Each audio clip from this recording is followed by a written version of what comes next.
Ibu bapak, pemuda, remaja, lansia, anak-anak semua, dan jemaat yang kekasih dalam Tuhan Yesus. Kali ini kita akan bicara tentang kedatangan anak manusia. Untuk mengisi perenungan di Minggu Advent yang pertama tahun 2022, sekaligus memperingati atau memeriahkan bulan lingkungan hidup. Bacaan kita adalah dari Matius pasal 24 ayat 37 sampai 44. Minat anggota gereja membicarakan peristiwa-peristiwa yang berhubungan dengan hari kiamat cukup besar. Lahirnya aliran Adventis hari ke-7 sekitar tahun 1844 adalah karena gereja Protestan dianggap sangat minim memberitakan tentang kedatangan kembali Yesus. Gereja kurang serius mempersiapkan anggotanya untuk menyongsong saat penghakiman terakhir di hari kedatangan anak manusia. Salah satu perayaan gerejawi dalam tradisi Protestan adalah Minggu-Minggu Adventus. Perayaan ini diadakan untuk mengingatkan gereja mempersiapkan diri menyambut kedatangan Yesus Kristus. Kedatangan itu terdiri dari beberapa jilid. Jilid yang pertama, kedatangan pada saat kelahiran atau pada peristiwa Natal, yaitu Adventus Incarnem. Jilid yang kedua adalah kedatangan dalam roh atau Pentakosta, yang juga sering disebut Adventus in Spiritum. Lalu jilid ketiga dari kedatangan itu adalah di dalam kemuliaan, di hari kiamat atau Adventus in Gloria. Nah, Bapak Ibu Saudara, kalau 3 jilid ini kita perhatikan, maka pendapat bahwa gereja Protestan kurang peduli mempersiapkan anggotanya untuk hidup di akhir zaman adalah keliru. Persiapan gereja menyambut Natal lumayan serius. Ajakan gereja kepada warga untuk memperhatikan kedatangan Kristus dalam wujud Roh Kudus, dan karena itu harus hidup bermartabat, mengerjakan keadilan dan kesejahteraan juga tidak bisa dianggap kurang. Seruan kepada anggota gereja untuk hidup benar, mengerjakan berbagai kegiatan transformasi dan pembaharuan dalam masyarakat, seperti menegakkan kesetaraan. Karena nanti di saat kedatangan kembali dalam kemuliaan, tiap-tiap orang akan dihakimi, juga terbilang intensif. Coba perhatikan, di tiap ibadah minggu anggota gereja selalu diajak untuk mengaku iman dengan berucap, dan akan datang dari sana untuk menghakimi orang yang hidup dan yang mati. Yesus akan datang kembali sebagai hakim. Pada waktu itu, Allah akan secara sempurna dan final menyatakan kuasa dan kemuliaannya. Dan tiap-tiap makhluk, termasuk manusia, akan diminta pertanggungjawabannya. Gereja mengimani bahwa di hari kiamat, Yesus akan datang kembali. Kali itu bukan lagi sebagai bayi yang lemah dan tak berdaya, yang lahir dalam kandang dan dibaringkan dalam palungan. Tetapi ia akan datang dalam kemuliaan sebagai hakim yang akan memutuskan dan memeriksa perkara hidup setiap ciptaan. Matius 24 ayat 34 sampai 44 juga berbicara tentang kedatangan anak manusia. Tetapi tunggu dulu ya Bapak Ibu, yang dibicarakan di situ bukan tentang hari kiamat atau kedatangan kedua saja. Yang ditunjukkan dalam ayat itu adalah kedatangan anak manusia. Kedatangan itu, seperti yang kita baca, terjadi sembarang waktu. Yesus menggambarkan kedatangan itu dalam 2 contoh atau 2 modus. Yang pertama dengan menunjuk kepada air bah yang membinasakan orang dalam jumlah besar. Modus yang kedua adalah kedatangan dadakan, yakni mengambil 1 dari 2 orang yang sedang bekerja di kebun, atau 1 dari 2 ibu yang sedang duduk di batu kilangan mempersiapkan makan bagi anggota keluarga. Jadi kedatangan anak manusia tidak hanya terikat pada akhir zaman atau hari kiamat, tapi kedatangan itu berlangsung setiap hari. Ya, kedatangan itu adalah urusan present tense dan bukan hanya sekedar future tense.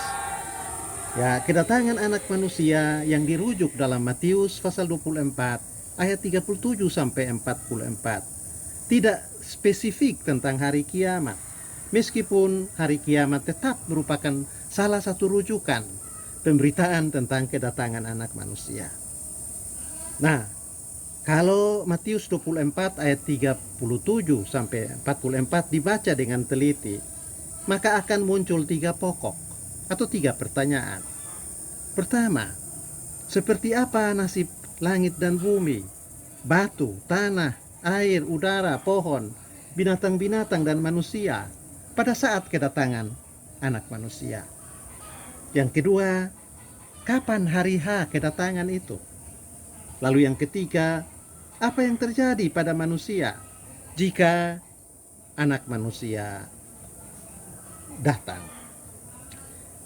Kita akan memulai dengan periksa pertanyaan pertama. Seperti apa langit dan bumi? Pohon, batu, air, tanah, bumi, manusia pada saat kedatangan anak manusia. Nah, ada 2 pendapat mengenai keadaan bumi dan manusia di akhir zaman. Pertama, bumi akan dihancurkan atau dijungkir balikkan, mengingat dosa begitu dahsyat dan merusak. Lalu sebagai gantinya, Allah akan mendatangkan langit yang baru dan bumi yang baru. Pendapat ini sering merujuk pada Wahyu pasal 21 ayat 1. Karena di situ dikatakan, langit yang baru dan bumi yang baru akan turun dari sorga. Pendapat ini populer di kalangan warga gereja, tetapi tidak mendidik manusia untuk bertanggung jawab merawat ciptaan dan kelestarian lingkungan hidup. Karena langit dan bumi yang lama akan dilenyapkan, apa gunanya manusia sekarang berlelah-lelah untuk merawat bumi, menjaga kelestarian alam, dan memelihara binatang-binatang dan tumbuh-tumbuhan di padang? Kalaupun dirusakkan dan kalaupun binasa tidak jadi masalah, karena nanti Allah akan menggantikan dengan langit yang baru dan bumi yang baru. Itu kelemahan dari teori tentang total annihilation atau penghancuran total dari bumi pada saat kedatangan anak manusia untuk diganti dengan langit yang baru dan bumi yang baru. Syukurlah Bapak Ibu Saudara-saudara, karena ada pendapat kedua. Bumi tidak akan dihancurkan dan dibinasakan secara total. Yang akan terjadi di hari kiamat ialah langit dan bumi akan dibaharui. Allah akan mematahkan elemen-elemen destruktif dan yang jahat dalam ciptaan, sehingga tidak ada lagi perkabungan, ratap tangis dan duka cita.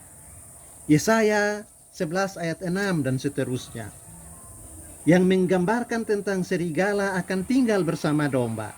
Anak yang menyusu akan bermain-main dekat liang ular tedung. Itu menjadi gambaran yang mewakili pendapat pemulihan bumi dan ciptaan oleh Allah, dan bukan penghancuran pada saat anak manusia datang kembali. Bapak Ibu, saudara-saudara yang kekasih, anak-anak, remaja, pemuda, dan kekasih-kekasih Tuhan Yesus, tentu muncul pertanyaan, mana dari 2 pendapat ini yang paling dekat dengan keadaan bumi dan langit di akhir zaman?